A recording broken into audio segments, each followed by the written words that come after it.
So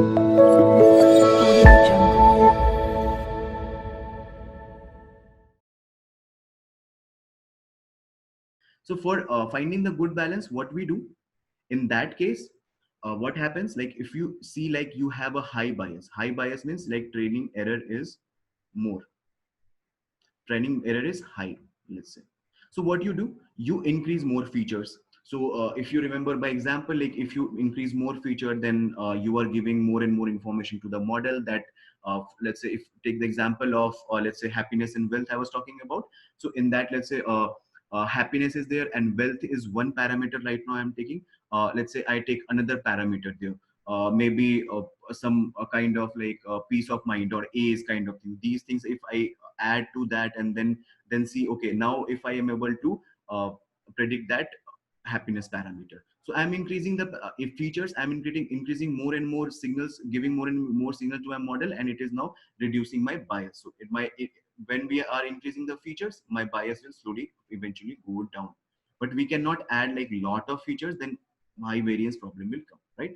So the next point will be like increase complexity of the model. So complexity as in let's say I was using linear, so linear model, linear regression. So if that is giving me training error is high there, then I have to move it to, let's say, SVM or more and more complex, let's say neural network.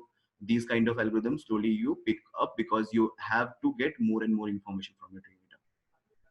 And third point is decrease regularization term, and this we will talk about in the next session. In that, what is happening, regularization term, regulation, what happens, like it penalizes, like if you are adding more and more features, so it penalizes on some features which is like irrelevant to your model, right? So these this is like if you decrease those like regulation term, then what will happen, you're penalizing, you are not penalizing more. When your regulation term is high, then you are penalizing more.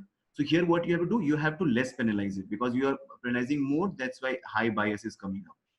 And similar, the opposite of that will happen in high variance. You have to increase the regularization term because your training data, your model is learning more and more on training data. So you have to increase the regularization term. So what regularization actually does, so if I show you here in this case, so what it will do, it will remove some of the part. Let's say here in this case, in this model, if I talk about, so some regularization, what it will remove this part, and finally you will get this model. So regularization, what it will do, it will remove this part and this part. You are dropping some of the features there. You can think of right now as a polynomial here, but if that is like different features, w1, w2, w3, like a's or different things, some of the features will be dropped, and that is what regularization means.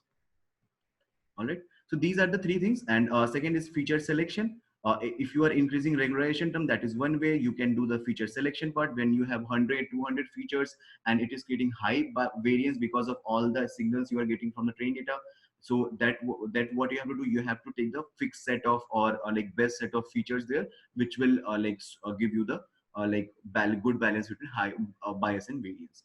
And if that is also not working, that means your train data is very less, and you have to increase your train data set.